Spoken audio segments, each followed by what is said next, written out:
Well, welcome everybody, and thank you for coming along to our little presentation, Setting Up Social Media for Success. My name's Adrian Smith. I'm the Managing Director of Cor Comms. I'd like to start by paying my respects to the original custodians of the land which we are presenting on today, the Muwinina people. I believe we're standing on Aboriginal land that was never ceded. I pay my respects to elders past and present. So I'm Adrian Smith, Managing Director of Cor Comms. We have put this together with the help of TasCos. Our business does quite a lot of work with not-for-profits and community organisations through either our clients, or we also work with the Tasmanian Community Fund, and so we do come across a lot of smaller organisations, and we see lots of challenges repeating themselves. And so we thought that this would be a really good idea to come up with a presentation that hopefully is really useful for you in terms of creating some actionable tips that you can take away today and start applying to your organisation. Just so you know, that we'll be sending out the presentation that you can see as we go through, so you can get all of that. We're going to record this as well, so we'll send that out to you as well once we've got that up on YouTube, so you'll be able to go back and revisit the greatest hits of what we're about to say.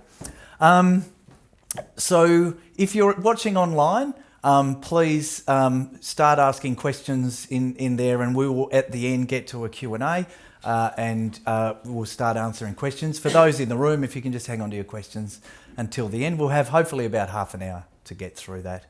And if you are online, if you want to drop in the chat where you are watching from, because whilst it's quite Tasmanian centric, there are people we believe are watching interstate as well, because we do have clients that we work with interstate. All right, just very, very briefly, Cor Comms, we're a values-based organisation that we really believe in passion, excellence and trust. We also believe in giving, and we like to give back, and so this presentation for us is one way that we can give back. This is some of our crew here, some of which will be speaking today. We do quite a number of things in the marketing and communications space. We do public relations and communications. We do crisis management, but we're also an ad agency, is an easy description, where we provide traditional media and digital media for lots of clients, including quite a bit of government and the arts, which we're pretty passionate about. And we go from the strategic level all the way through to execution, just depending on whatever's required from our clients. What we're going to be discussing today, we're going to just give you a bit of a snapshot for Tasmania and the digital landscape. Then we're going to talk about Australian media usage. We've got some recent figures on that. Some setting up for success, some really good things that you could take with you away today to make things easier for yourselves, essentially, in the work that you do. Little tips you can do for effective time management that we use in our business, and we recommend other people do it. We've got some stuff on accessibility and inclusiveness, which is really critical these days. Some content best practice. And leveraging your socials to influence advocates, why you can't avoid the other social channels. So we'll give some context around all those vertical platforms that we get exposed to. And then sensitive storytelling and taking a human interest angle. And I know that when you're working in particularly a lot of not-for-profits struggle to be able to tell the stories of the people that they're helping for lots of really good reasons, because of privacy, and they don't want to re-traumatise people, etc. So what's really important is that you can still try and find ways to get those stories out. So we've done some of that. We thought we'd share some of those things with you.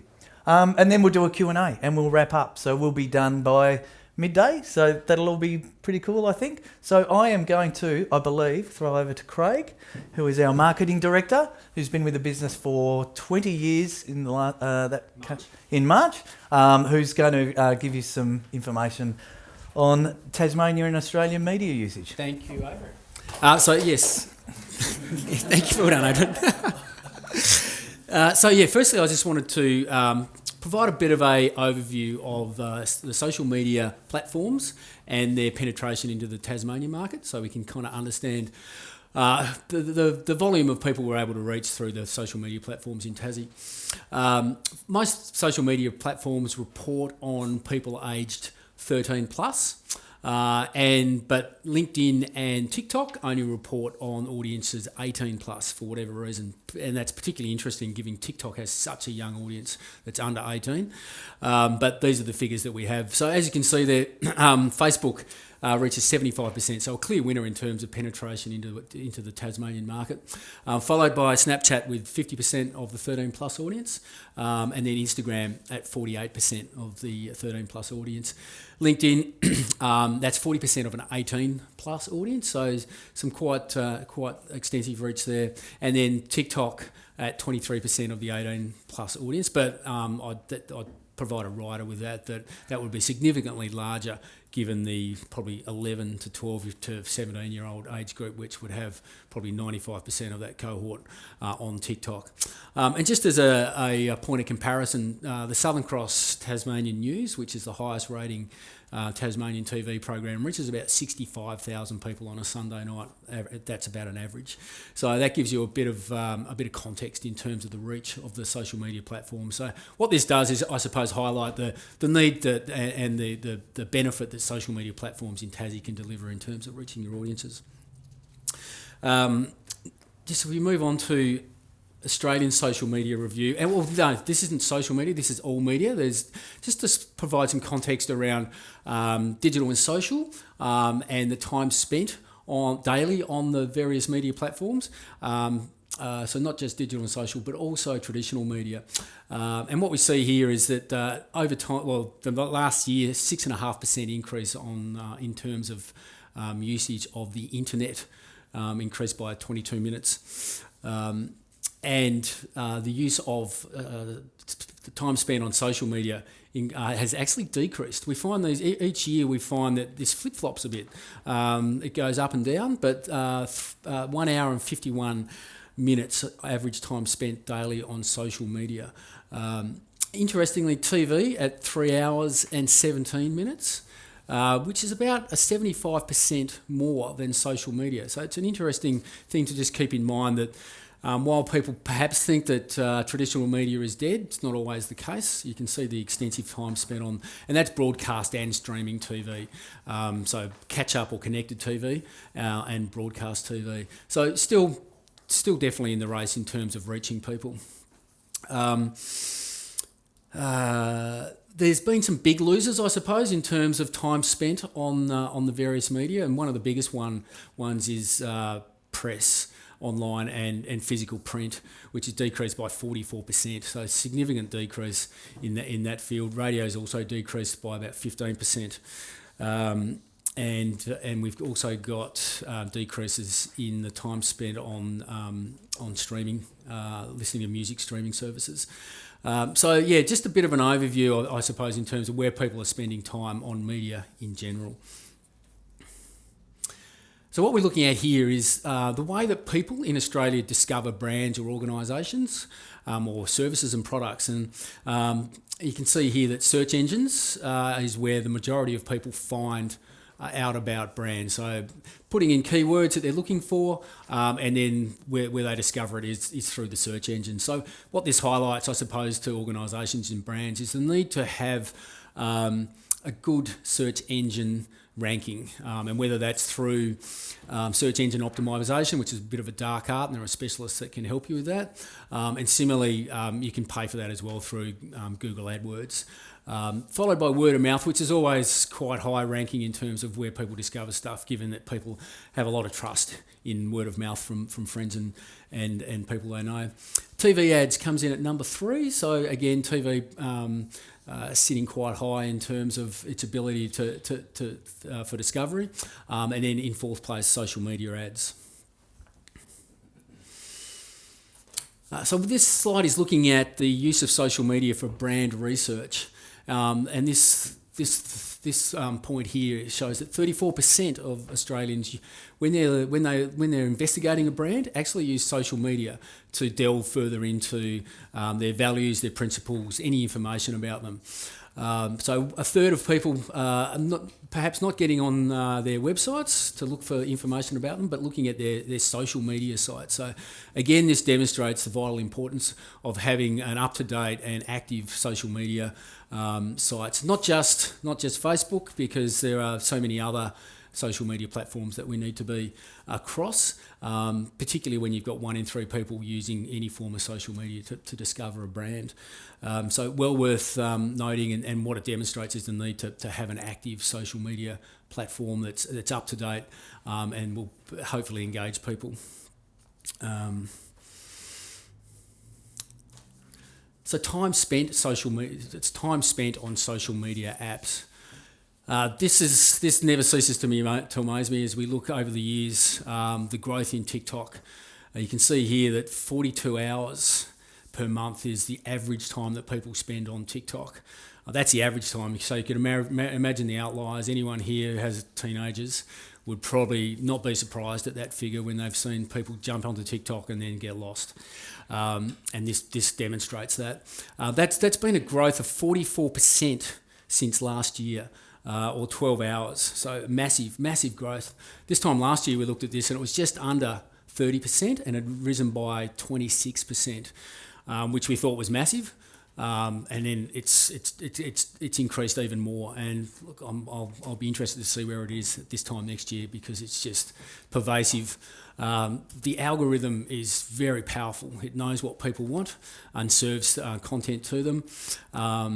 And similarly, the way that people engage with it because of the content creation has grown over time in terms of the way that people are engaged, and we'll talk about that later.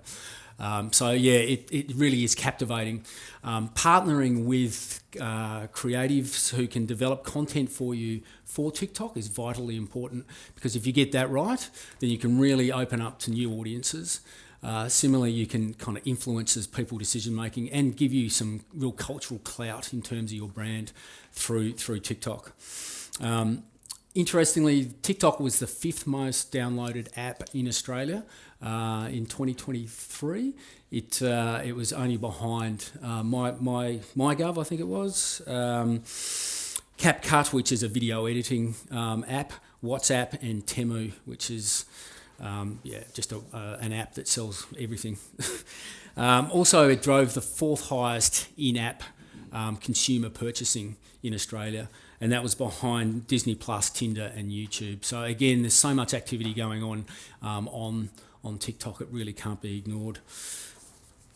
It just continues to be, I suppose, the key elements of it are it's entertaining, it's educational, or it's inspirational. The content that's in that that's delivered on that platform, and that just continues to keep people engaged.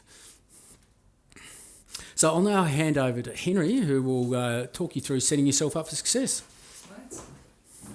Hey, everyone. Thanks for coming along. My name's Henry. I'm the digital marketing specialist here at Cor Comms. And today I'm just first going to go through setting yourself up for success on socials. So the reason we think that this is important, is my clicker going to work? The reason we think this is important is what it does is just future-proofs your digital setup and takes the stress out of social media. Quite often we get clients that come to us and want to get a paid advertising campaign up and about on short notice, and we're sort of looking to get access to digital assets, and they're not too sure who has the keys, or maybe an old employee that left the company a year and a half ago is the only one with access to the ad account. So there's just some small sort of housekeeping things we can do to have everything there ready to go, so that if you need to get a campaign up and about, particularly paid stuff, you're good to go when the time arises. So first we're just going to look at Meta. We're going to go through some of the most popular platforms. For some of you this might be very basic, but for some of you it might be brand new. So Meta, this is everything Facebook and Instagram. So you're looking at your Facebook pages, Instagram profiles that you'd all be familiar with. This is your sort of where you publish your organic content. All of these live under the Meta Business Manager, which is a control center tool. So we recommend that all organizations have a business manager set up that houses all of these digital assets. And what this does is just allows you to give access to people internally within your organisation who might need to work on them, whether this is setting up campaigns or publishing, but also externally to advertisers that might need access to get a campaign set up on your behalf. Within there, we've also got pixels. So this is just a piece of code that lives on your website that collects data about the way that people engage with your brand, which you can then use later for marketing purposes, as well as payment methods. So this is just any credit cards that you have set up to run paid advertising campaigns. So if you have a business manager set up, you can have all of this under one roof and just really take the stress out of it. I just want to quickly show the distinction between the business manager and the business suite. A lot of people that post organic content will be very familiar with the bottom one here, the business suite. But when I'm sort of talking through access with clients, often this is where they are looking for different settings that don't exist. We need to be looking at the business manager, which is the top here. And you can see they're very similar, but you can see here it sort of houses all of the different assets that we talked about, and you can give and take access away when needed. So as part of getting yourself set up, I've left the URL there just so people can go back and set this up when they have time. But jump on, create a business manager, and you can simply go through each of these steps here and start adding your assets into this business manager. So we recommend just a little bit of a checklist when you're doing this, having 2 admins on your account. So this, again, just avoids that issue that we've seen so often where someone's created it, they've left the organisation, and you're trying to get a hold of them to get access to things, as well as payment methods and thresholds. So having at least 2 credit cards set up on the account has been incredibly important for paid advertising. We find that if a credit card runs into any sort of issues, it'll automatically begin charging the second credit card, which will stop you from pausing your campaigns and any issues that might arise there. Spend caps. So if you're creating a brand new Facebook ad account, you'll be limited to a spend of $75 a day, which if you're running a statewide Tasmania campaign isn't going to be sufficient. So it's important that you have this ad account set up and maybe spend some smaller campaigns to build trust with the platform, because they're very bot conscious and they think that if you create an ad account, start spending a lot of money straight away, that you might not be a legitimate source. And you can speed this process up by verifying within the business manager, but this can take a few days to go through. So again, just if something's time sensitive, having all of this set up, ready to go is going to be important. And lastly is a disclaimer. So if you're looking to run ads about anything that's considered politically sensitive, which is a very loose term on Meta, it could just be any sort of social issue really. At the moment, you need to have a disclaimer set up on your page. So it's not a written disclaimer. What it is, it's just a setting that you need to go in and give a couple of details about your organisation to just verify that you are who you say you are. And then when you run ads, you can see here, this is just an example of an ad. The little paid for by, this is only on politically sensitive ads when they're set up. It's just so that people can verify who's running the ads and some increased transparency for people that are seeing them. So I've left just a quick little pathway on the slides there that people can go back later and set this up. It takes about 24 hours to get approved, and you do need to have an Australian residency. So it is important that someone on your team can do that. And then just quickly we'll look at Google Ads. So if you're looking to deliver any sort of advertising on Google Search, YouTube or Google Display, you'll need to have a Google Ad account to work with, whether you're running them yourself or with an advertiser. And again, I've just left the URL so that you can simply jump on, set this up and start getting involved on Google Ads. So we follow the same sort of checklist. 2 admins on the page again, so we're not losing access. 2 payment methods so that we're not having our campaigns interrupted. And verify yourself through the account. Again, it's just some simple details about your business to get verified. Here's just an example of the Google Ads dashboard. One thing I did want to point out is once you're in here, the settings are everything's quite simple when it comes to giving access to people that might need it. But what you'll need to do is just remember this little code up here on the top right-hand corner as well. If you are going to work with an advertiser, this is what you give to them, and they can then send you a linking code so that they can jump in and create campaigns on your behalf. And lastly, I'm just going to look at LinkedIn. which a lot of you might use. LinkedIn, you probably have 2 key assets that you want to be looking at. So your company page, which I'm sure most of you already have set up, and a LinkedIn ad account. LinkedIn at the moment, most of the access required on both ends are using personal pages of people rather than companies. So if you need to work with an advertiser like ourselves, you'll have to add my personal profile to the account to be able to work on it. They have just started copying Facebook's business manager setup, but it's a little bit clunky at the moment. But that'll develop in the future and probably be a more efficient way. Again, just a little simple URL that people can go back later and get themselves set up. Create the account. It takes 2 seconds, and you can also add 2 admins. Follow the rules that we talked about for the other one. Get your payment methods uploaded, and then you'll find yourself, really set up across 3 of the biggest platforms, ready to run campaigns if something arises. I also did just want to look at sort of effective use of your time on socials. Unlike us, delivering social media is probably not the most important part of your job. And for a lot of you, it might be a hassle or something you feel like you have to do. That's you sort of finding time when it's there. So we just want to try and give some tips to make this a bit more efficient if we can. Firstly, this is a content ideas board. This is something we use for a lot of our clients, which is just allocating some time up front to look at some key content pillars that you want to work on and the ones that you'll keep going back to time and time again. Allocate the platforms that you want to talk about, and then just give yourself some notes and details to go back to later about how you like to deliver on these platforms. Maybe some links to some stuff that you've done in the past that you like, posts that have worked well. What this does is just when you're sitting down and you might have 15, 20 minutes to put something together, it just takes the stress out of it. You can jump in, get some ideas straight away, and save take the thinking and the time out of the process. Content planning. So from there, if you've got people in your organisation that need to draft posts that they need to be approved, content planning's incredibly effective at sort of saving the back and forth messaging.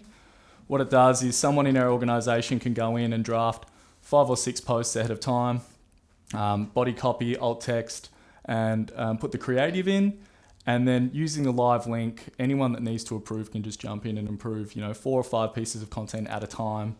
And what this does is just, saves spending, an hour on an individual post back and forth with each other every time. So you can just plan for the future, and then you can get a week's worth of posts approved and not have to worry about it on a daily basis. So based on that, we just sort of left a little bit of a chart for maybe how to allocate your time if you are time poor on social media.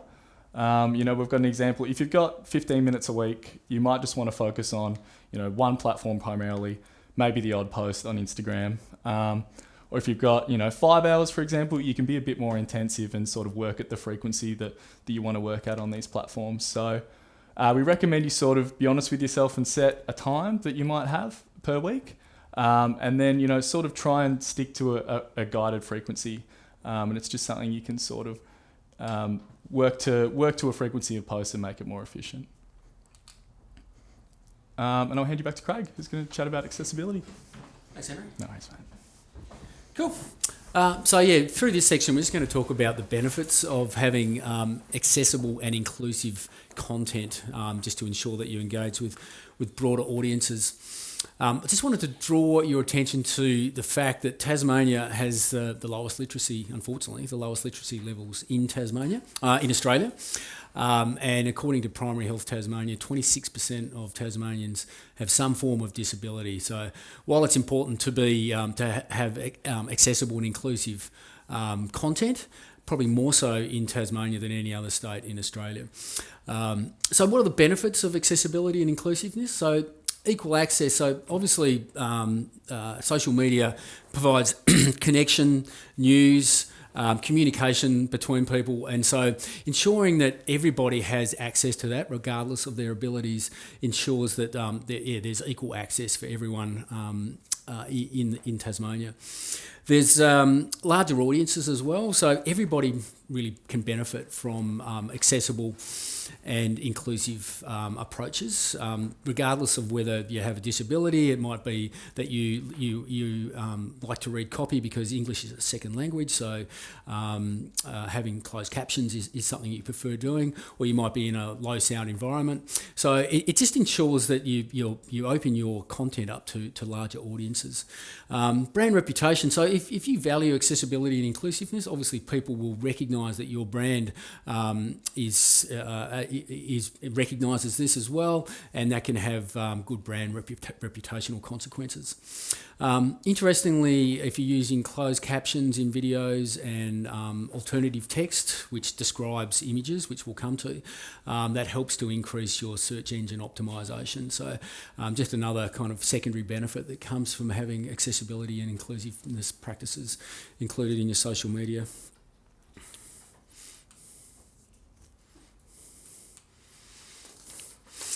So I wanted to go through just 6 tips in terms of inclusiveness and accessibility approaches that anyone can do, and will help to ensure that more people are able to engage with your content. So I mentioned alt text before, alternative text. So what this does is ensure that people who might have visual disabilities are able to visualise images that you post. So alt text.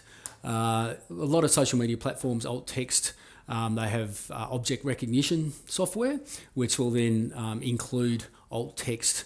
It's always good practice to check that, because it can sometimes be vague or unclear, and you can make nuanced changes as well for your audience. So certainly worthwhile checking anything that's automatically generated.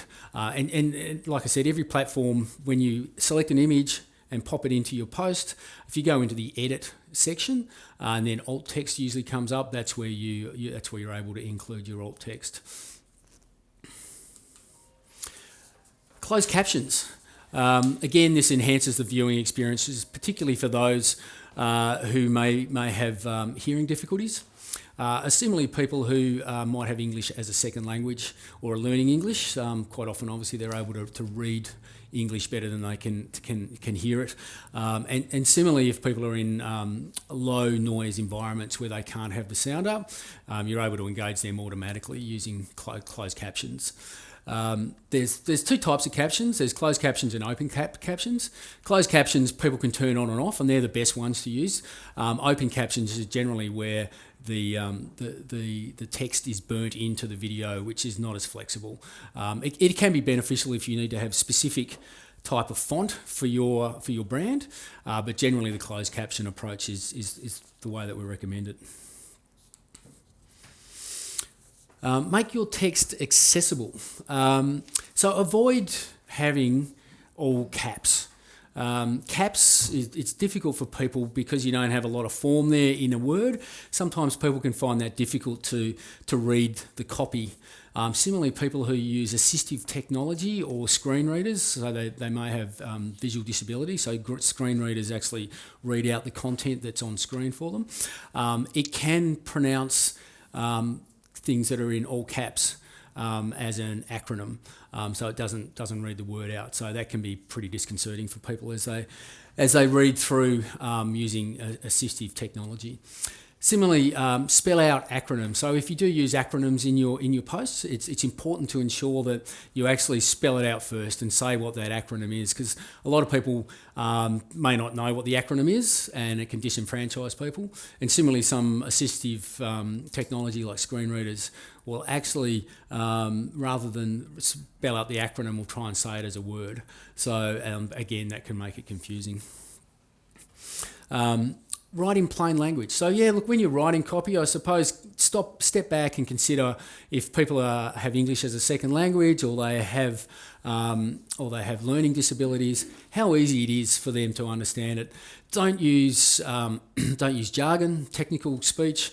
Plain English. You want to rather than talk at them, you want to talk with them.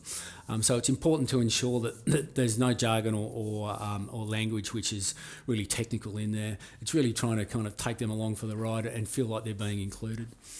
Avoid run-on sentences. So this is just all about having short, sharp, individual sentences. Just breaks it into bite-sized chunks that makes it easy for people to digest and understand. Run-on sentences, particularly with assistive technology like screen readers, it can become long and convoluted, and people find it difficult to understand. Format your hashtags the right way. So what we mean by this is we call this camel cap or camel text, where your hashtags have a capital at the start of each letter as opposed to just all lowercase. Again, screen readers can read this out. They would actually say, "We love Cor Comms," as opposed to trying to read a word that would make no sense. And similarly, just for everybody involved who's looking at a hashtag, it's very easy to recognise that as opposed to if it was all running together.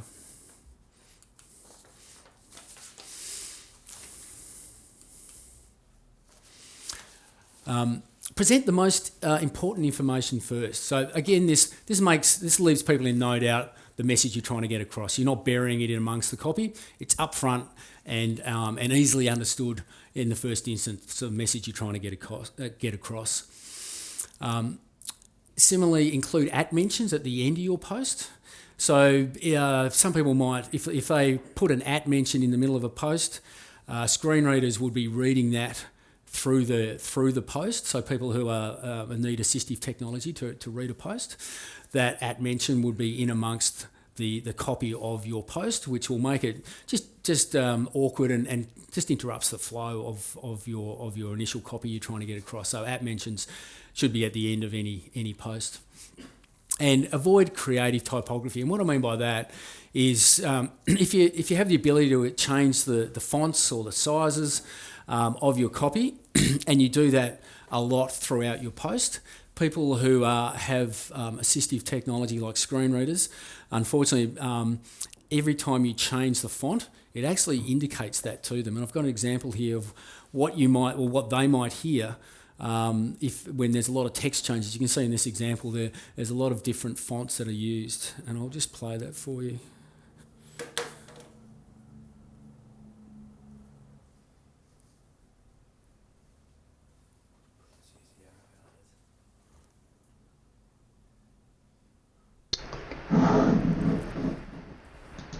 Edit text. U. Mathematical sans serif italic small t. Mathematical sans serif italic small h. Mathematical sans serif italic small 1. Mathematical sans serif italic small n. Mathematical sans serif italic small k. It's mathematical script small c. Mathematical script small u. Mathematical script small t. E2. Mathematical sans serif bold small d. Mathematical sans serif bold small r. Mathematical sans serif bold small 1. Mathematical sans serif bold small t. Mathematical.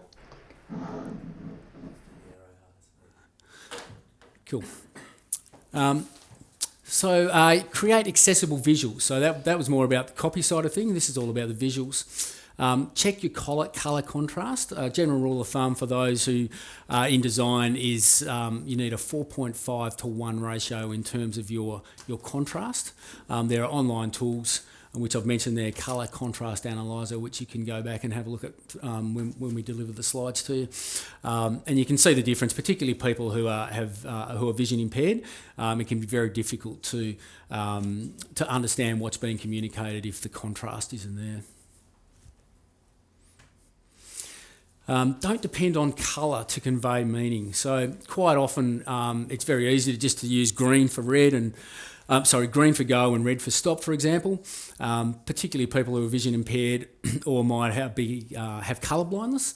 That's difficult for them to understand these concepts. So using other prompts as well. It may be labels, it may be shapes, etc. In conjunction with colours ensures that there's no confusion and everyone understands what's being conveyed.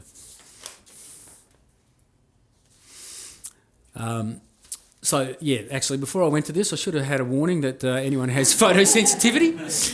Look away now. But the point I'm making here is that when we create visuals or images, particularly animated GIFs that you might be putting in a post, just beware of anything that has lots of changing colours, lights, flashing, that type of thing. There are people who have reactions to this, and we need to be mindful of that from an inclusiveness point of view. So it's best to avoid those if you can. When you can't, then that's when a warning obviously is required, and obviously leave a gap in time between when that might start, so people can opt out if if they do have any issues with it, just ensures that you're being sensitive to their needs. Don't add excessive text to images. This is a perfect example of what not to do. The image gets lost, and the copy gets lost as well. We generally have a rule of thumb where there probably should be no more than 20% of your copy on top of an image. And if you must have more copy, the best place to pop it is in the body copy of the post. And then people using their settings can adjust the size if they need to read it, for example. Where here it's obviously just stuck in the image, and it's difficult for people who maybe have vision issues. Makes it difficult for them to increase or decrease. Be mindful of emojis. There's this example here. I love writing content, looks nice and cute. But for people who have assistive technology like screen readers, that would read as I, pencil, love, red heart, writing hand, skin tone light, content, laptop. Not so cute at all at the end of the day. So while it might to others look like a nice cute way of presenting something, to people who use the screen readers, it's just a jumble and a nightmare for people to understand stuff. So we always recommend putting any emojis at the end of a post. That way it's not interrupting the flow of people who use screen readers, or even people that just anyone in essence. There are some trends that do the rounds on the internet in terms of repetitive overuse of emojis. This can be a nightmare for people who use screen readers, because it's just a long-winded delivery of the emojis, and interrupts and just reduces the experiences.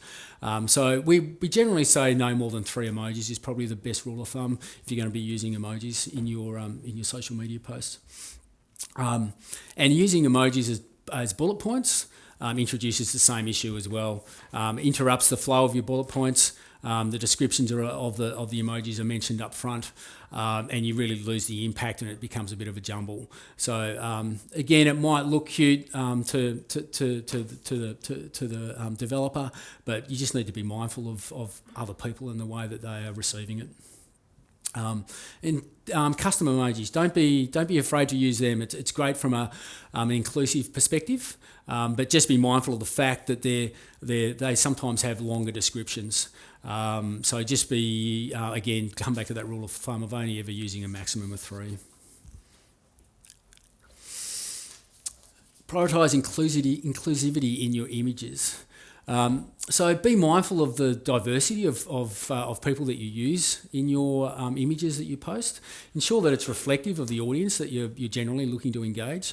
So whether it's based on culture or age or race or sex, just be mindful of that. So it's not just overly generic. We ensure with most campaigns that we do, there's always a good mix of diverse backgrounds that we include in our campaigns and activity, so that everyone feels included at the end of the day. That's what we're trying to do. Consider your collaborators. So if you've got people that you collaborate with, but they don't necessarily have a good voice or penetration into the community, you have the opportunity to help raise their profile. So if using their using information that they may be able to provide to you to include in your posts, it's worth considering, just so that you can raise the profile of people who need a bit of a boost and a lift.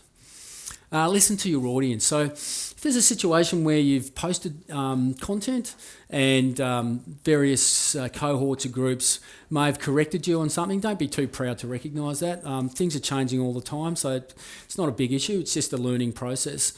Take that on board and be better and learn from it next time, because certainly you don't want to continue to disenfranchise these groups. So take feedback well. Prioritise diversity all year round. So it can be seen as tokenistic when people just post in Gay Pride Month or Women's History Month. Really, it needs to be throughout the year. Otherwise, people just see through it for what it is. It's just a tokenistic effort. Really is a need if you're committed to various causes, to ensure that you're continually considering it and incorporating it through your posts. And make your alt text descriptions inclusive. So we've spoken about alt text and how it describes visual images to people. don't be afraid to ensure that you describe the ethnicity of someone that's appearing in a post. So if it's a black person, say that. It certainly gives people who have visual disabilities the opportunity to get some context around what the image is, and it can make a big difference when you describe that ethnicity or gender of someone rather than just saying person doing something. So just assess that when you're putting your alt text around an image. So I'm going to move on now to content best practice. And one of the key things that I suppose that's driven the best practice approach now is TikTok. As I pointed out before, it's been massive in terms of the penetration that TikTok gets. So initially it was just a bit of a cringy lip sync dancing platform. It's certainly evolved since then significantly. These days it has a whole range of content on it, all with the nuance of that TikTok in terms of the way that content is developed and delivered. But it's now massive, and other content social media content platforms are following its lead in terms of the way that they present their social media. And little wonder when you look at those penetration figures that I spoke about before, an average of 42 hours per month, when the second most was YouTube at 21 hours. That's half. So what we found over time is that Instagram and YouTube, for example, have introduced new approaches to their social media platforms, which take that, it's vertical imagery or video. It's short content. It's sharp content. It's got captions on it. It's got fun and funky music. So all of this I suppose has driven the new approach to social media. Once upon a time, it used to be just manicured to within an inch of its life. There were style guides. This is called an Insta grid that people used to develop to ensure that everything was on brand, which was the way it was before TikTok really came along. And then TikTok came along, and we ended up with more of this. It really is just shooting from the hip, grassroots, not overly manicured, authentic, real content, which at the end of the day, that's what people will trust and engage with. When it's overly manicured, like the slide I showed before, people can kind of see it for what it is, and the trust factor can diminish. So over time, and particularly since the advent of TikTok, which is great for content developers because you don't have to be as manicured. It can be raw and authentic, and anyone who has an iPhone can develop content for their brand and have an approach that aligns with what works. And we know it works because TikTok just gets amazing engagement. How to develop engaging content. So adding personality to your posts. We don't all have the luxury of being e-commerce brands that are edgy and have no rules.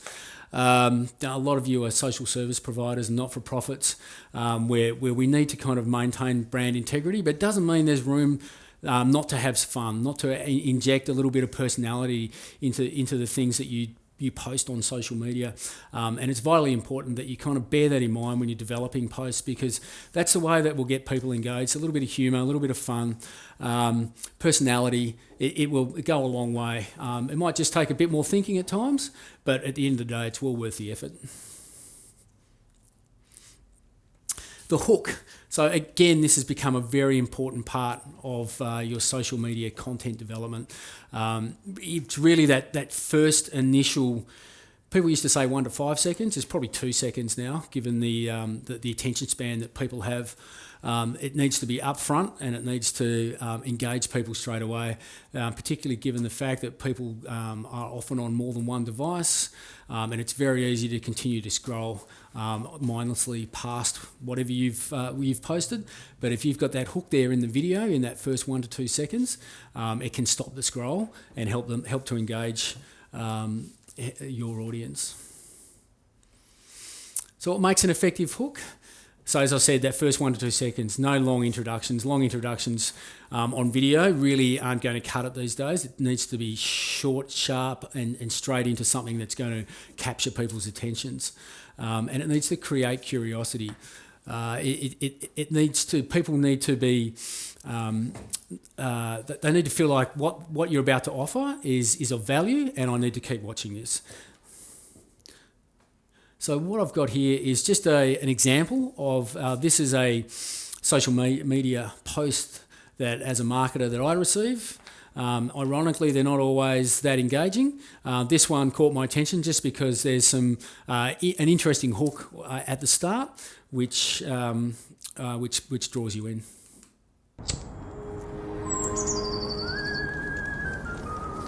When it comes to advertising online, most people are lighting their money on fire. Why? Because they're doing ordinary crap like running crappy ads to a crappy landing page with a crappy offer, and then they wonder why their hair's going 50 shades of grey from... Anyway, you get the gist. So yeah, it was just something up front that really drew me in at the outset, and continued to watch because it offered. It made me think that, okay, there may be ways that money can be saved. The other important point is it needs to be true as well. You can't just go for sensationalism and then have no substance to it. Obviously, we're trying to create trust here with the people we're engaging. And if it doesn't have, if it doesn't ring true, then they'll certainly see straight through it just as clickbait. Then you'll lose some brand trust. The 80-20 rule. So there's a lot of 80-20 rules in business. This one applies to posting your content and the type of content. We really need to ensure that we don't jump straight into a sell or a request for advocacy of our brand or a call to action. We really need to provide some content up front that is engaging, and that engagement usually consists of entertainment, education, or inspiration. So that needs to be considered when developing a video for your content, so that you're going to get people in and they get some value from it. The payoff at the other end is you have that 20% at the end once you've engaged them to make that call to action, whatever that might be. And look, there's some wriggle room in that, but the point is you really can't just jump into a sell these days. There needs to be that transaction of entertainment, education, or something that's inspirational. So you have to think of your content, and this is in terms of the video, in 3 phases. So as I spoke about, there's the hook at the outset, which really kind of brings people in, and that could be just an amazing stat that you have that's really going to spike people's interest. There's a whole range of hooks that you can use. The content itself, which is that 80% rule that I spoke about, and then the sell. So they're the 3 main components if you're developing any video content that you really should be using as a guide as you're developing it. So we've got a checklist that we use, and it's a good idea to probably to have this as you work through any development of content, particularly video content, and we call it the RAPS model, and real people. So having someone present to camera is it stands to reason, and it's in human nature that we engage with people. That's just the way we're hardwired. Quite often, people will engage more with the person that's talking about the brand and the brand itself. So having a good brand advocate that's comfortable in front of camera is a great asset to have. So using real people is certainly a great first step. Authenticity, as I said, it just needs to be something that's not overly manicured. It needs to be raw, authentic, grassroots, shot from the hip type of thing. Anything that's overly manicured, people will see straight through it to a degree, and you might lose that connection. Personality. So as I said before, having a bit of fun with something, having something that might be a bit lighter. This video I'm about to show you, this is for Sydney Water, which is quite a turgid kind of brand story in terms of where wastewater goes, but they have a bit of fun with it and inject a bit of life. So that's all about the personality aspect that we really need to keep in mind when we're pulling together any video activity. And short form video, 15 to 30 seconds. It doesn't really need to be much longer than that. And it needs to be vertical. That's just the way. Like, Gen Zers just don't have time to turn their phone on the side. So it needs to be vertical. And I'll play this video which really ticks all those boxes. Have you ever wondered where your poo goes when you flush the toilet? Well, then follow me and we'll go find out. But first, we've got to go underground. Here at Malabar, we treat 450 megalitres of wastewater a day. Wastewater can be anything from your sink, toilet, your shower, any water use at home. This is the first stage of the wastewater treatment process. This is where we find all the things that aren't meant to be flushed down the toilet. In here, we get your wet wipes, your cotton buds, tampons, condoms, and toys. After the screenings process, we have our grit removal process, and we extract the grit from the wastewater. So the next step in our process, the sedimentation tanks, and it's about here where the smell really hits you. It's here, all the stuff that's left in the wastewater gets separated. We have the light stuff go to the top and the heavier stuff go to the bottom. The heavy stuff gets scraped off the bottom of the tank and the lighter stuff gets skimmed off the top. If you've ever seen Finding Nemo, well then you'll know about the East Australian Current. Once it leaves our tanks, it is then gravity fed 3.7 k's out to the East Australian Current where it disperses. So as I said, you can see that could be quite a dry video, but it's obviously just they've used a light approach to it, and then no doubt that's increased engagement. I'm sure if you compared that video against something which might have been more of a standard approach, the engagement levels would be significantly higher with this. So using the RAPS model certainly does have a good effect.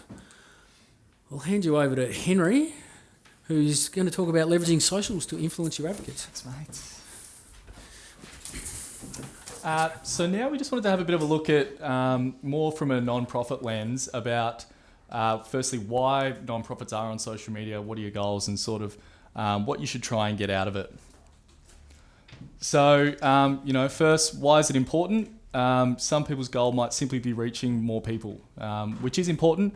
Getting more eyeballs on your content through social media that you wouldn't have otherwise is always going to be a big benefit. But something we like to always harp on about is the Adrian Smith original quote, eyeballs are cheap, hearts are hard.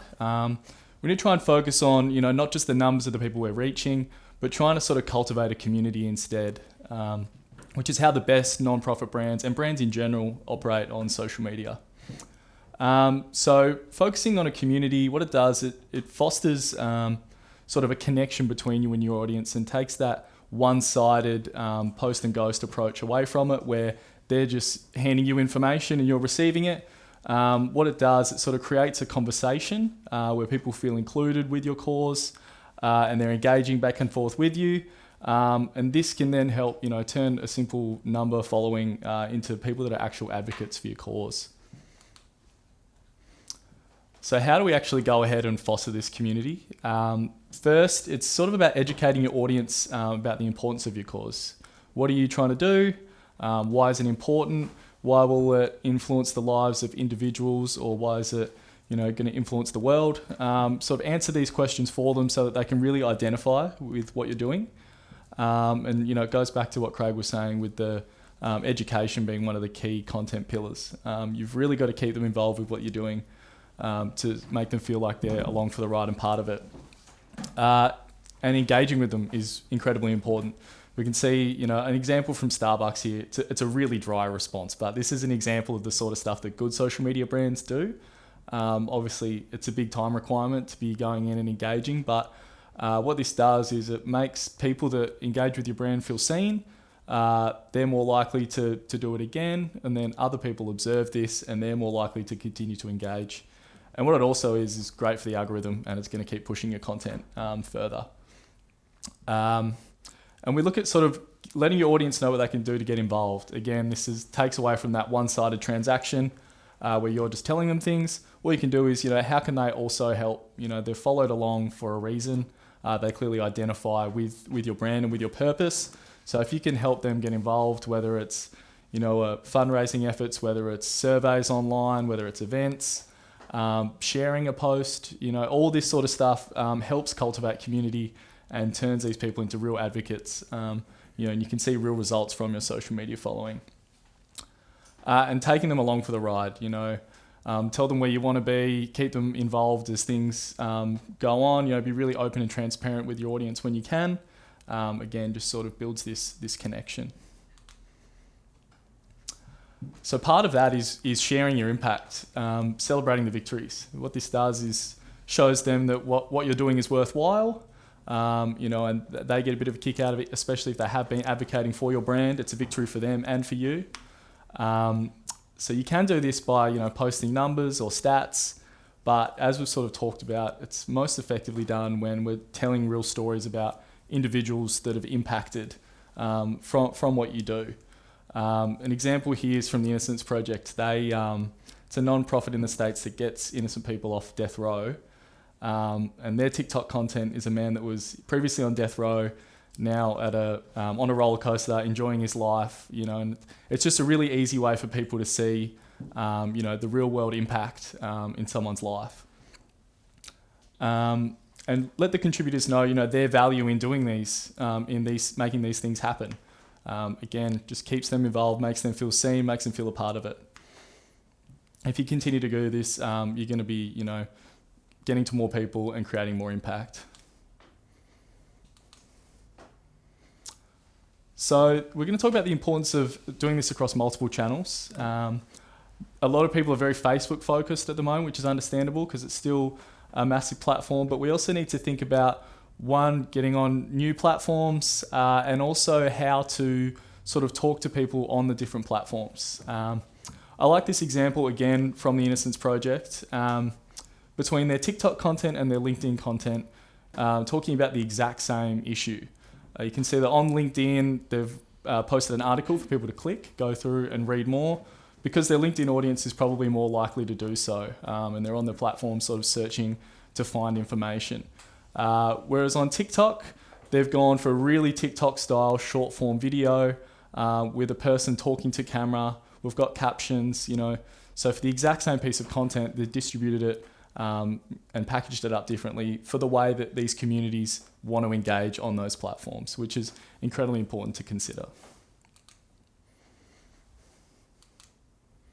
And I'll hand you to Adrian, who's going to talk about sensitivity and storytelling. Thank you, Henry. As I mentioned at the start, I know that a lot of people in the not-for-profit and community sectors can have trouble getting the stories out, the good news stories, as Henry's mentioned, that will engage people and people feel like that they've been a part of something that's made a difference. These are just some examples of things that we've done recently that have worked their way around that and actually worked really well. One of them is podcasts. And sort of everyone has a podcast, but podcasts you don't need to do a podcast every week for the rest of your life. You can campaign podcasts around an issue or a thing. 62% of Australians listen to podcasts for about 42 minutes every day in 2023. So, we're seeing that when we do podcasts for clients, we put them up on Spotify and Apple and other platforms. And 2 years down the track, people are still listening to them. So they've got really good longevity. And it can help you protect the identity of people that you're dealing with. And it doesn't need to be expensive. We did a podcast campaign that we recorded. We did it from the UK and we just recorded it on a phone. The phones are really good. You do need to play with the audio, and it's great getting people who can tidy that stuff up for you. Another really good way of doing it is just recording a Zoom call between 2 or 3 people and just taking the audio off that and putting that up. And as long as the audio is okay, that's a really, really cheap way of doing that. If you can use that screen recording to put out onto your socials as well, hear these 2 people talking about this interesting thing that means something to your audience, that's also really good as well, and really, really cheap. This is we did a LinkedIn campaign for a women's health organisation in Victoria. They were applying for funding through Victorian Health, and they wanted to make sure that they were in the faces of the people who were writing policy and assessing funding applications. And what we did was we got some examples of some of their programs that they do. So that when it was targeted on LinkedIn, it was going to be more likely to be picked up by the people watching it. This is it's a very simple premise. Women were asked to just tell their story on the online about the challenges they've had accessing health in country areas of Victoria. And then we got some very generous actors to tell their story. No one was identified, but hopefully you'll find it quite powerful. Long story short.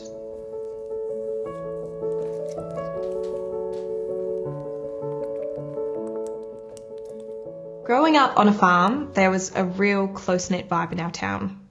Everyone knows everyone, and the gossip can be pretty unforgiving, especially for girls. When I was 17, I became sexually active with my first boyfriend, and naively, we never used protection. At school, we had been taught about condoms, but I'd heard boys say that they didn't want to wear them because the sex wasn't as good. At home and at church, we were told we shouldn't have sex at all. My auntie worked at the chemist, and most of the people working at the supermarket checkouts went to my high school, so buying condoms from anywhere in town was totally out of the question. I didn't have my P plates or a car yet either. I waited and waited for my period, but it didn't come. I avoided the problem until I eventually told my boyfriend about 6 weeks later. He acted like it was my fault and broke up with me. I had to tell my mum because I didn't have any way to navigate the situation alone. I knew I wasn't ready for a baby, but I was so nervous about how my parents would react. I thought my mum would go ballistic, but she was actually so supportive. She told me that she was proud of me for being brave enough to tell her. She even helped me tell my dad, and even though he was disappointed at first, he eventually hugged me and said that everybody makes mistakes. I was so relieved when my mum asked me if I wanted to discuss options and seemed open to the idea of an abortion.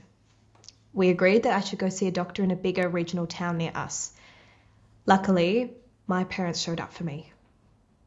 I think that things like affordable and reliable public transport and Medicare covering the costs associated with abortions would be really helpful to a lot of young women. After the whole experience, I found out about 1-800-MY-OPTIONS, which I think is a great way for people in the country to find information about where to go and what to do. My parents supported me, but I want more services to support country girls in my situation who might not have family support.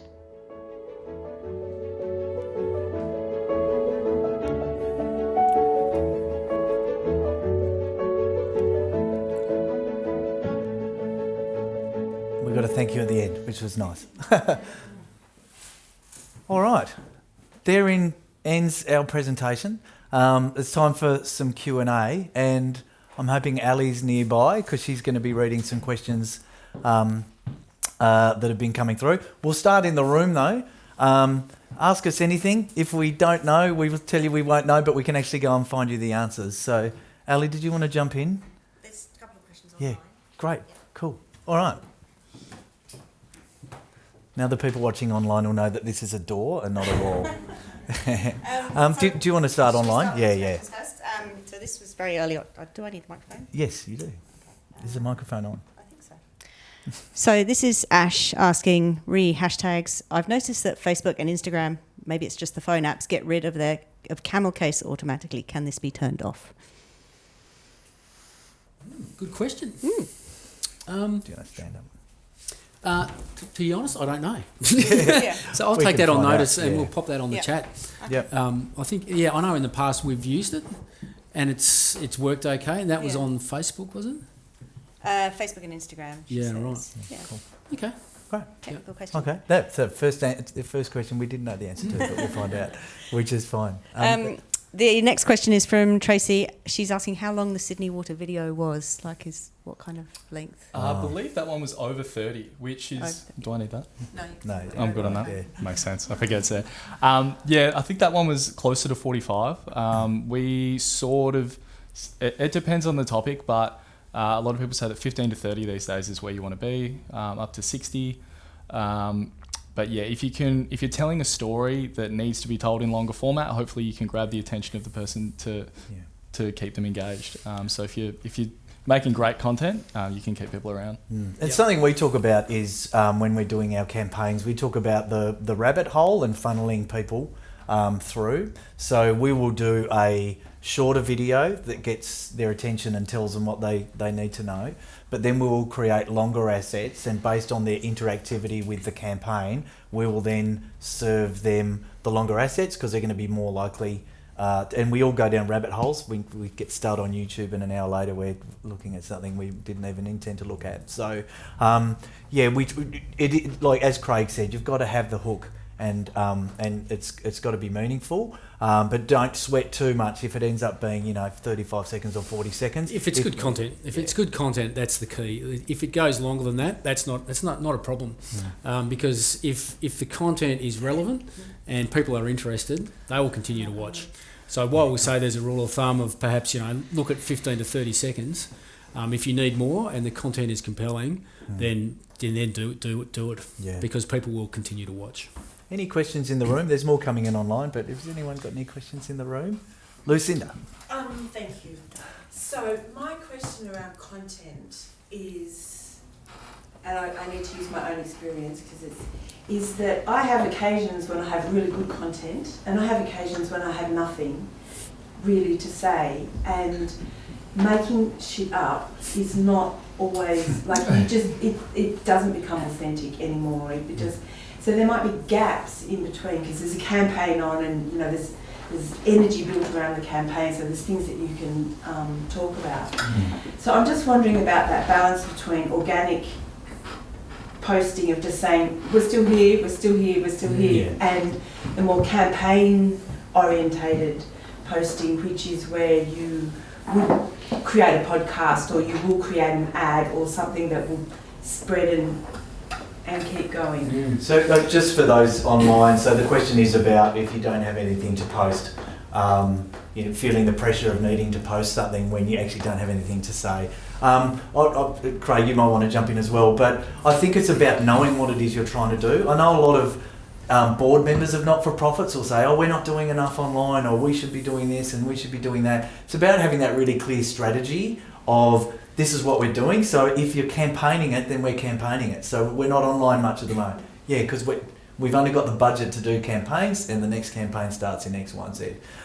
So that would be it. And Lucinda, I know for you, it would be if you've got that production coming up. Or give us more budget so we can actually post more. And so that little ready reckoner, particularly of Henry's, of if you've got 15 minutes, do that. If you've got an hour, do that. Particularly when you're dealing with CEOs and board members and other people, staff coming to you saying, because they're experts, saying, we think we can do that. It's, this is how much time I've got. I'll give myself 15 minutes a week because that's all I've got. Give me more resources, sure, we'll do more. What are we trying to do?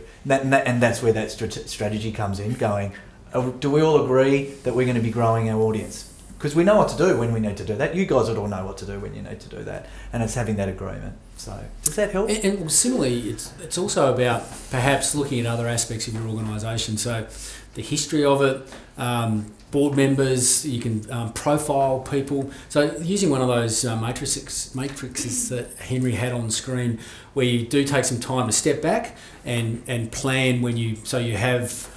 you've spent an hour or so and you've brainstormed among everyone in the group, and so there it is. So when you do get those lapses, you've actually got some content that you've perhaps thought about, had everyone involved in, and like I said, it could be while you haven't got anything on at the moment that you can actively discuss.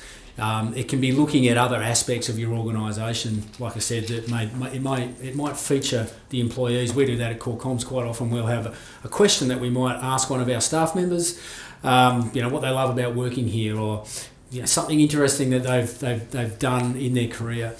So it's just taking different angles, and that can sometimes just take a brainstorming session among you and your group, and looking at what other people are doing as well, other brands online, and in bringing that together and then developing a matrix so you've got that ready to go when you've come to one of those lulls. So it can take a little bit of time to sit back and assess and understand what you're going to do in those periods, but it's well worth taking time to do it, because then you've got something to jump on when you have those lulls. We've got more questions coming in online. This is Ali Brennan, by the way, who's our account director. I didn't introduce her as she appeared behind us. Oh, you did, yes, you did. Good, cool. Okay, this is from Taylor. Do you think SEO has more power over regular social media platforms? It's tricky because SEO is not something that we dabble in. We like to, be the best at what we do and focus on the stuff that we know well. So when we do get SEO-based stuff, we sort of contact House of Psalms that look after a lot of that for us. So SEO, yeah, it's not really something that we specialise in. But if you get it right, having your website ranking number one is very powerful. Quite often people can ignore the paid ones because they know that obviously people are paying for it. So the ones that have got there authentically, I suppose, for want of a better word, through SEO, people can be more confident that that's the one that I need to click on. So I do think it does hold a lot of strength in terms of getting people to engage with your brand. It's then just down to the choice of what's our strategy, what are we trying to do, and do we need to pay SEO to get up the list? And that will come down to, are you trying to fundraise in a particular way or storytell in a particular way? So, yeah. Okay, next question from Rahul. Can non-for-profit organisations run Facebook ads without having a dedicated Facebook page? No, you need a Facebook page. Yeah, absolutely. Yeah, which is probably the easiest of all the assets to create. You can create one straight away just for your campaign. So yeah, you definitely need a Facebook page. But you have to have a Facebook page to administer a personal one to administer a page, can't you? Yes. You can't just. Oh, sorry, is that what you're saying? A personal profile? No, I might be in addition to what was being asked there. So you can't just be an employee working on Facebook for that organisation. Yeah. You have to have a personal. You do, and Facebook have tried to crack down on people sort of making kind of ghost profiles that aren't related to their personal profile for the sake of not wanting to be present on socials.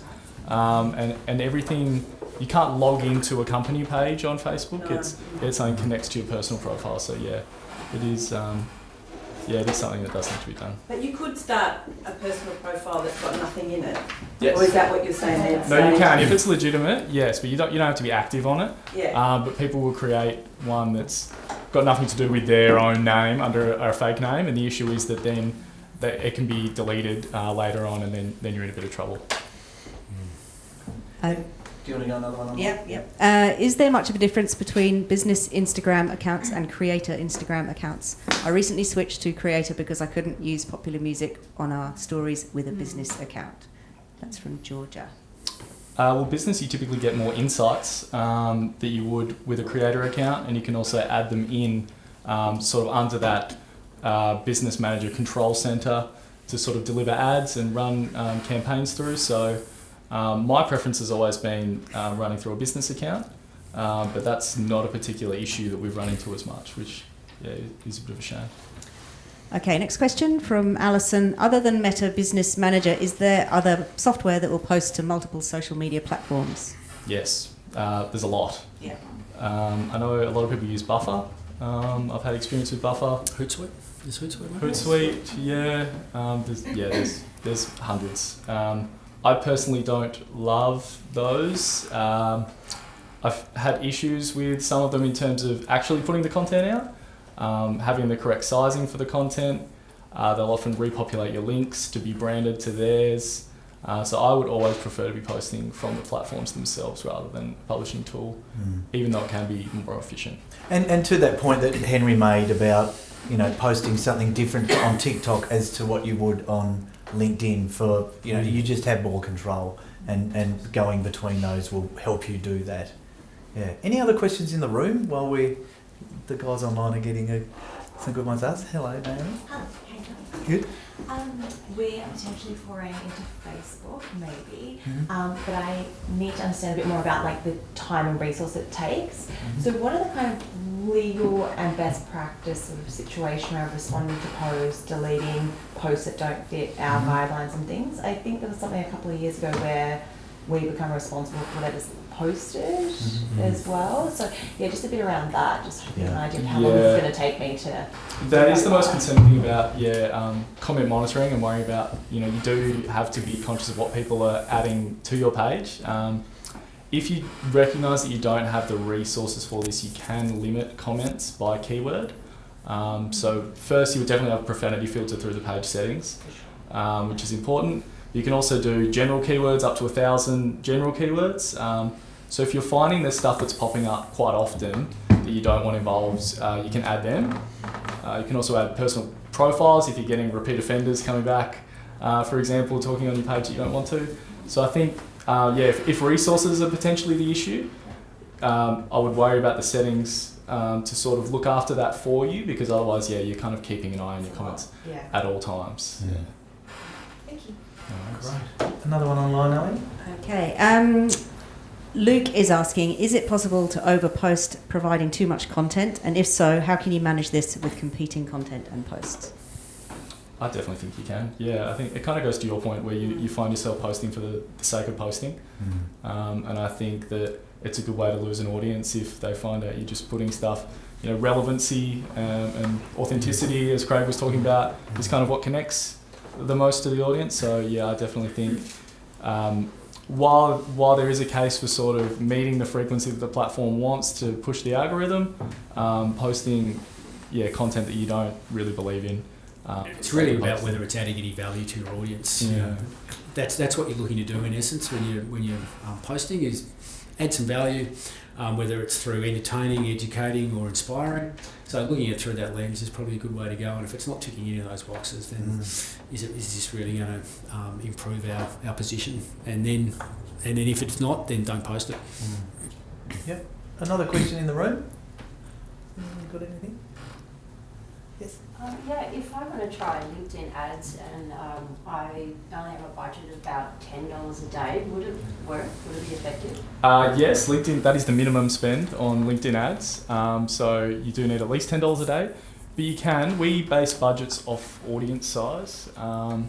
So typically audience size and the sort of estimated cost per 1,000 that you have on LinkedIn. So LinkedIn's a bit more expensive. You can get, for smaller audiences, a CPM, so a cost per 1,000 impressions of 40 to 50. For example, Facebook's 5. So you're spending a lot more. Dollars. Yeah, dollars, sorry. So yeah, it's definitely the most expensive platform to advertise on. But if you have a niche audience, a $10 daily budget could be fine, yeah.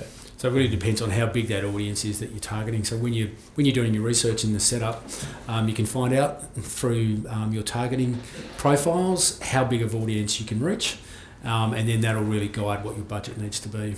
Because you want to make sure you have a frequency, minimum of probably 3, to ensure that you're getting the right frequency that people are remembering what you're posting. So there's a bit of a formula that we use: the size of the audience, the frequency, and the CPM. But yeah, $10 a day can work. Nick is asking, can you recommend some good tools for not-for-profits around content planning? Well, Excel. It's really that boring. template. We use that template, and it works well.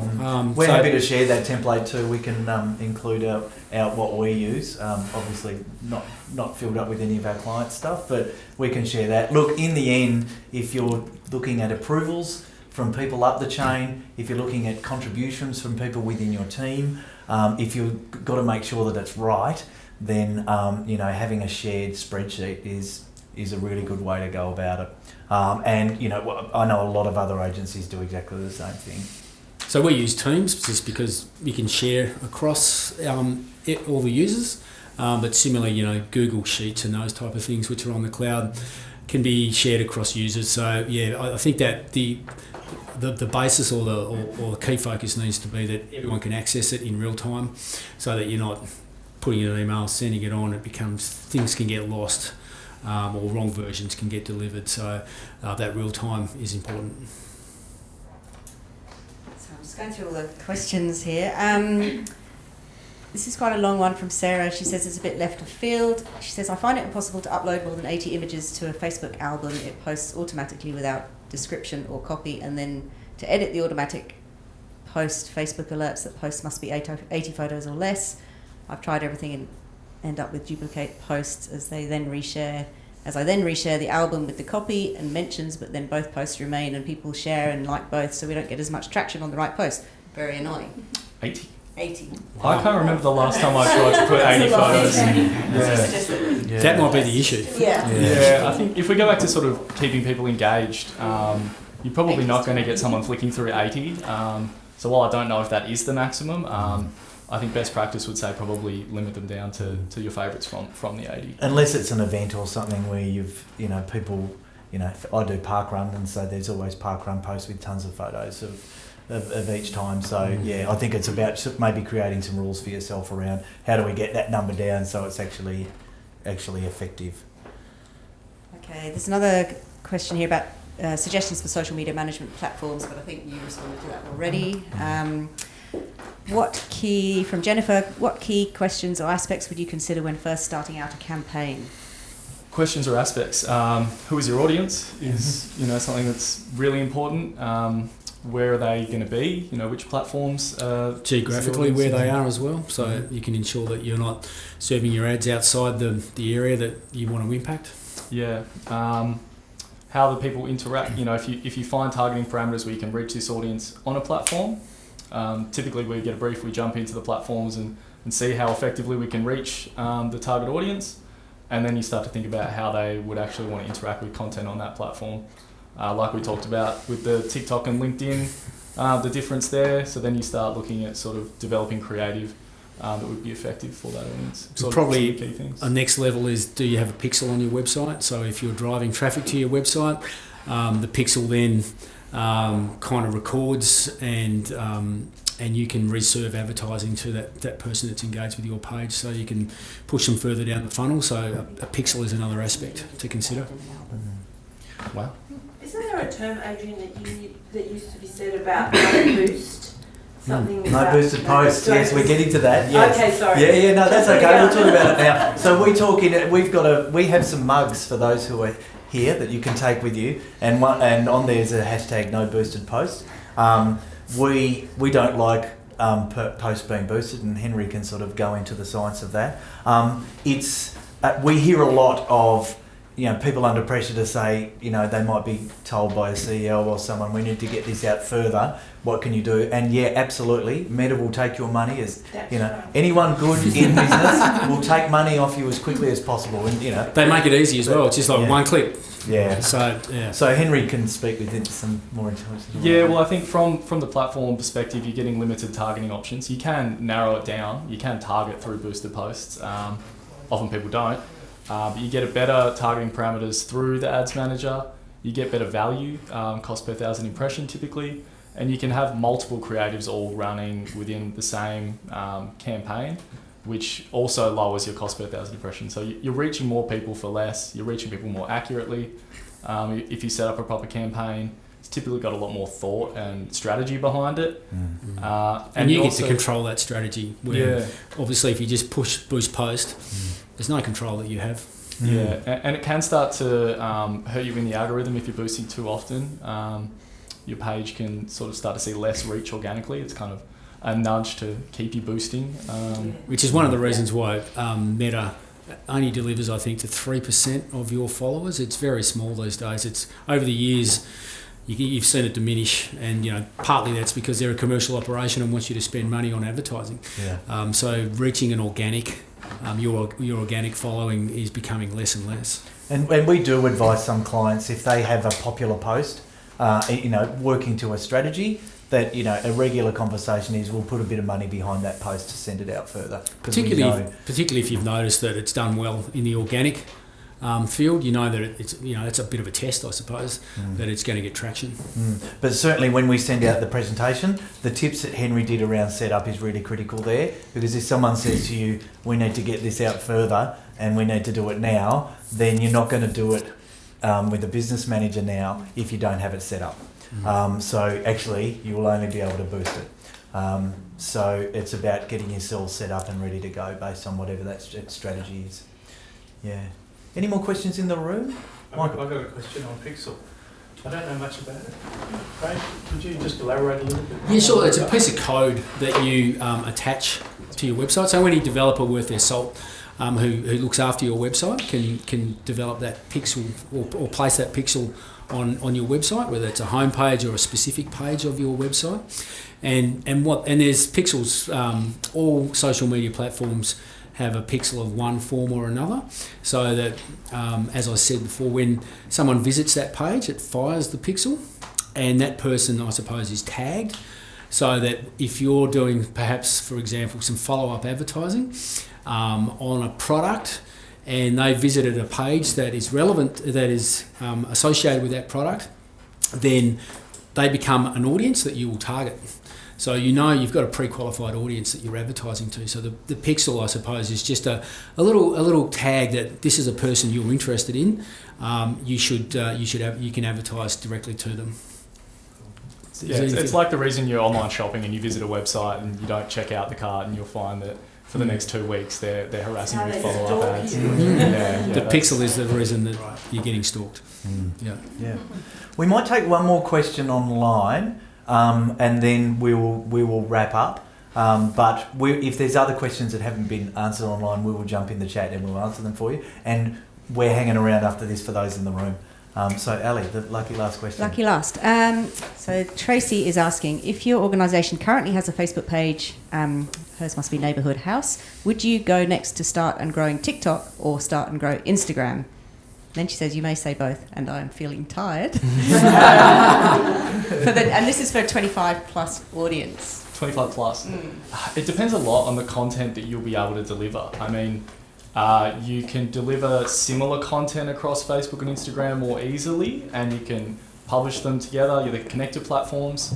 Whereas if you are then to move to TikTok, you're needing portrait content constantly, video content, which if you're time poor is probably something you don't have. It depends on what you're doing. Some people, you can do simple iPhone videos, which work really well on the platform, but yeah, I'm sensing that it's a time issue, and then potentially having to create a whole different batch of content is probably going to be quite difficult. So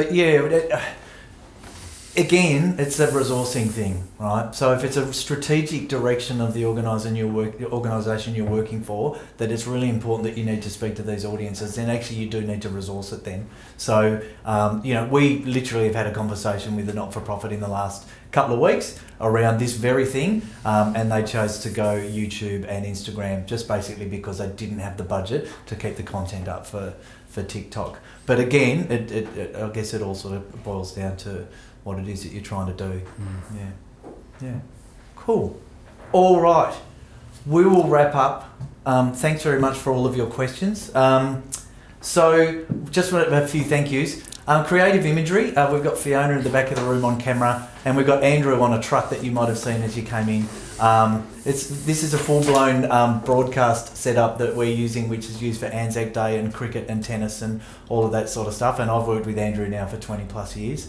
So anyone out there in the world who want to do some live streaming, high quality live streaming, then I can highly recommend the guys, because it's just a great little setup. We're literally running cables out the window and just plugging into the truck and making it work, which is super cool. It means we can do it in our space. Thank you again for TASCOS. We actually went to them with this conundrum that we'd been seeing, and they were really, really happy to get behind us and help promote it. So to Lucinda and Adrian and the team, thanks very much for getting on board. And thank you to all of you guys for coming along. And hopefully you've learnt something. No boosted posts. Get yourselves set up. Thanks to Craig and Henry and Ali. I did very little talking today, so these guys put in a lot of work. And thanks to Michael in the back corner. Michael shares this space with us, and his office is in here. And so instead of working in his office, he's actually watching our presentations. Yeah. So we'll get the invoice. So thanks again, guys. I really appreciate everyone giving us the time to present to you. Thank you. Thank you.